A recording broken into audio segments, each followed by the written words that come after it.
Good morning, class.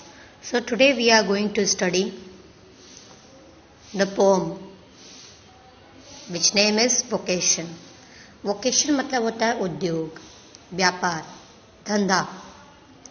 On your way to school or market, you see many people at work in pairs. Discuss what you have noticed. Then read this poem. You may read aloud with a partner if you like. जब आप school जाते हैं, you see that many people are working at their workplaces. Like you see the bus driver is driving a bus conductor is managing the children in the bus. You see that some vendors are selling the fruits, some vendors are selling the vegetables.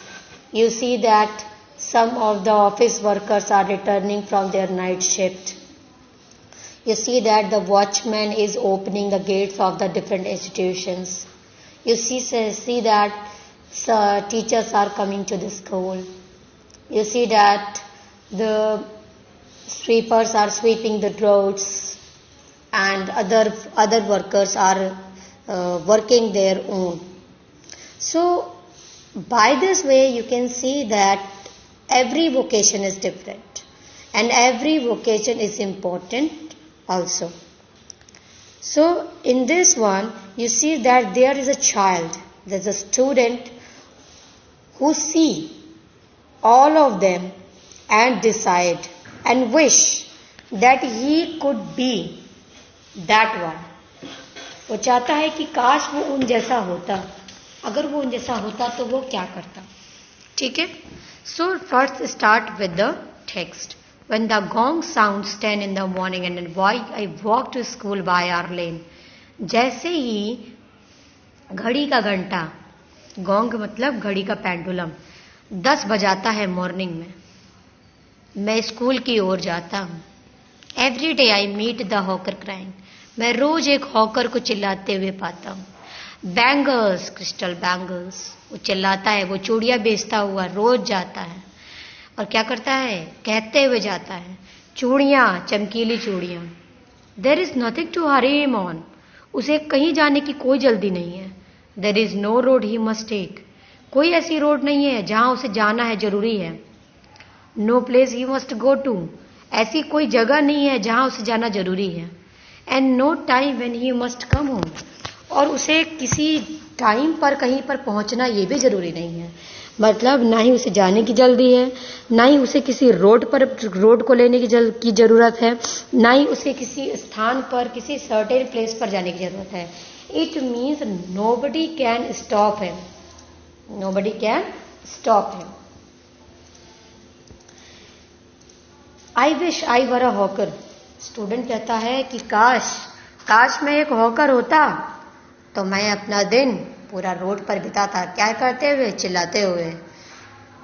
Bangles, crystal bangles, चूड़ियाँ, चमकीली चूड़ियाँ.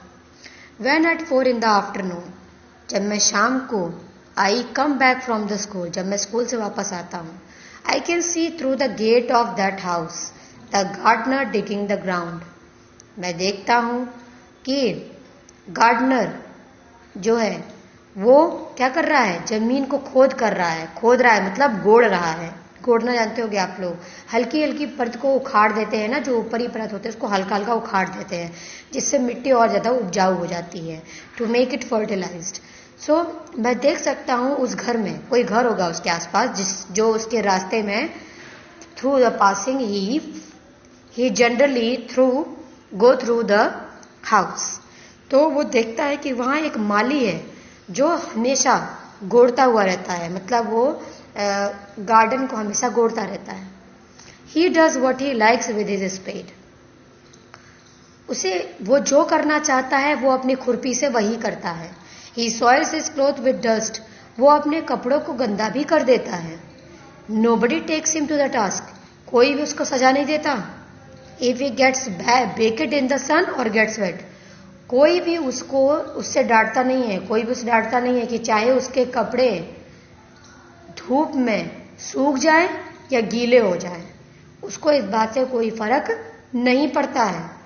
और ना ही लोगों को इस बात से कोई फर्क पड़ता है कि गार्डनर के कपड़े गंदे हो गए हैं या साफ है, या उसके कपड़े मिट्टी से गीले होने के बाद सूर्य की गर्मी से सूख करके कड़े हो गए हैं, इस बात से भी लोगों को कोई फर्क नहीं पड़ता है।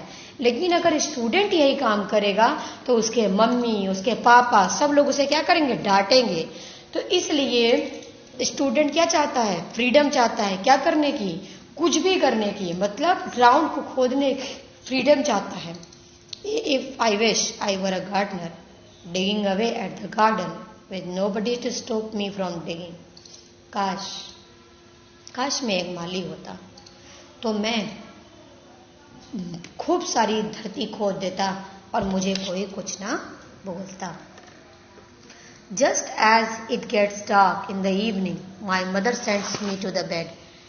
जब शाम हो जाती है मेरी मम्मी मुझे मेरे कमरे में सोने के लिए भेज देती है। उसके बाद मैं देख सकता हूँ, ओपन द विंडो, मैं अपनी विंडो को खोलकर देखता हूँ। The watchman walking up and down, watchman क्या करता है, वो कई बार ऊपर जाता है, नीचे आ जाता है, फिर ऊपर जाता है, फिर नीचे जाता है।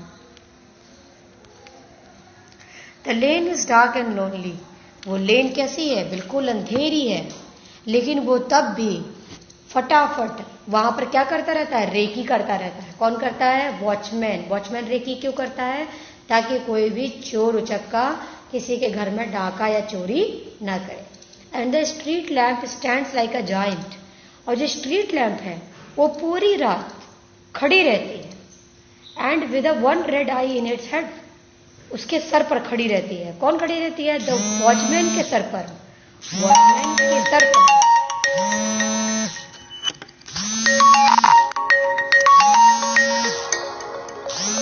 Hello hello,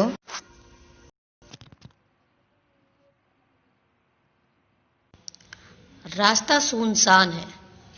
the lane is dark and lonely and the street lamp stands like a giant with one red I in its head, और वॉचमैन के सर पर जो स्ट्रीट लाइट है वो बिल्कुल ऐसे खड़ी है जैसे कि कोई भूत वॉचमैन के सर पर खड़ा हो। कैसी, एक लाल आंख करे हुए।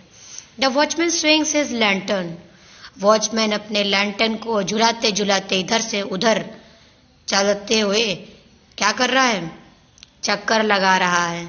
उस लेन के चारों साइड जाकर वो वॉक कर रहा है ताकि वो रात भर जगा रह सके। Never once goes to the bed in his life, और वो कभी भी सोता नहीं है, क्योंकि जो हमारा स्टूडेंट है वो कभी उसे सोते हुए नहीं देखा, इसलिए। ठीक है, आई wish I were a watchman walking the street all night chasing the shadow with my lantern.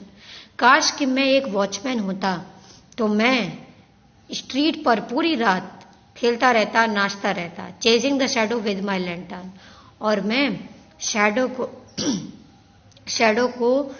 का पीछा करता रहता, मतलब कि मैं अपनी ही परछाई का पीछा करता रहता अगर मैं वॉचमैन होता तो।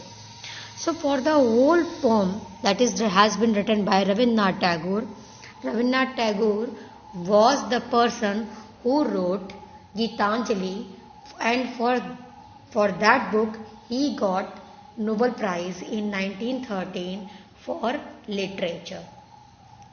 He also wrote Janagan Mana and Amar Sunar Bangla, the two anthems of two different countries, India and Bangladesh. Okay class, for today this much only. Question and answers will be sent in your WhatsApp chat. Thank you everyone.